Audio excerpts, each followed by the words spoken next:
Is there something you can do that will completely change your destiny when it comes to losing weight and your health? Yes, it's changing your mindset. You see, I'm guessing you clicked on this video because, yes, of course, you want to find out about the mindset of successful weight loss, but you're also not here because you want to go on another diet, lose a bit of weight, and gain it all back a few weeks later.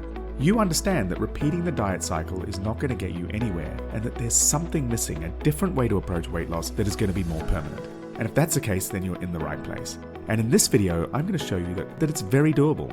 In fact, every day I help clients at my clinic to do this. But it's also true that if you don't do this, it's very difficult to get lasting weight loss. Just look around and you'll see people who are trapped yo-yo dieting because their mindset towards weight loss is wrong.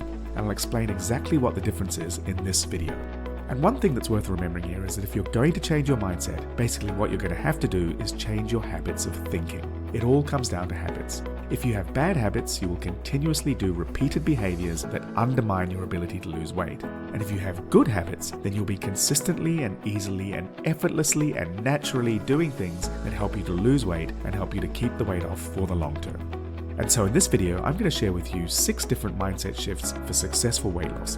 So let's get into it. Number 1. So if you want to lose weight, it seems like the most obvious thing to focus on is the scales, and to judge your success based on the movement of the scales. But here's what I would urge you to think about more.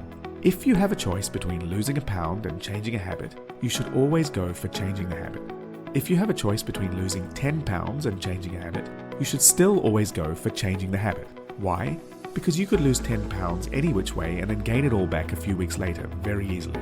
I'm sure you've done that at some point, most people have. But if you change a habit, it's almost like an investment that keeps paying off for the rest of your life.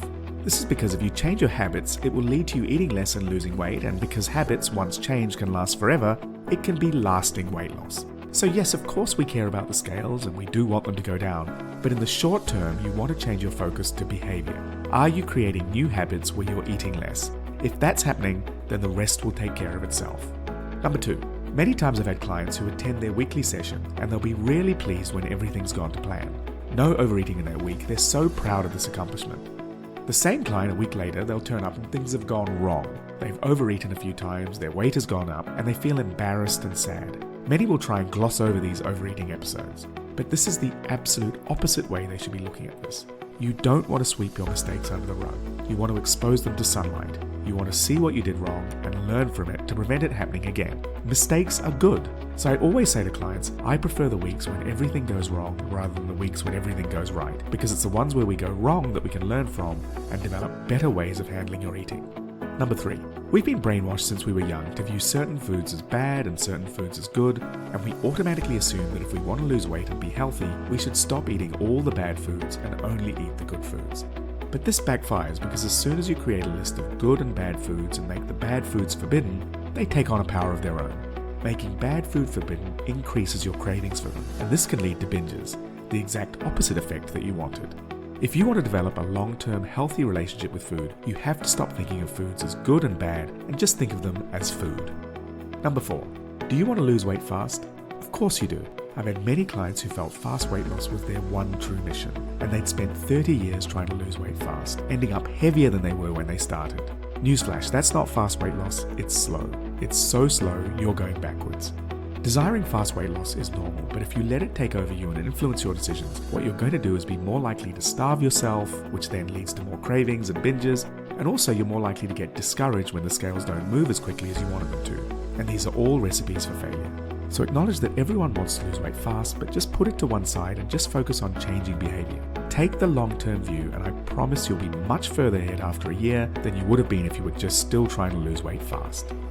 Number 5. When you think of a successful weight loss journey, what do you imagine? Most people imagine that their weight will go down steadily, there'll be no plateaus, their weight won't go back up at all, and they won't overeat at all either. They'll get to their goals speedily and everything will be perfect.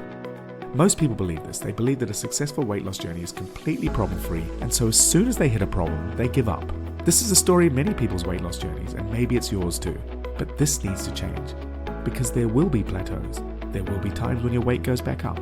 There will be times when you overeat. And being able to bounce back and not be discouraged, and importantly not give up, is an essential mindset to have.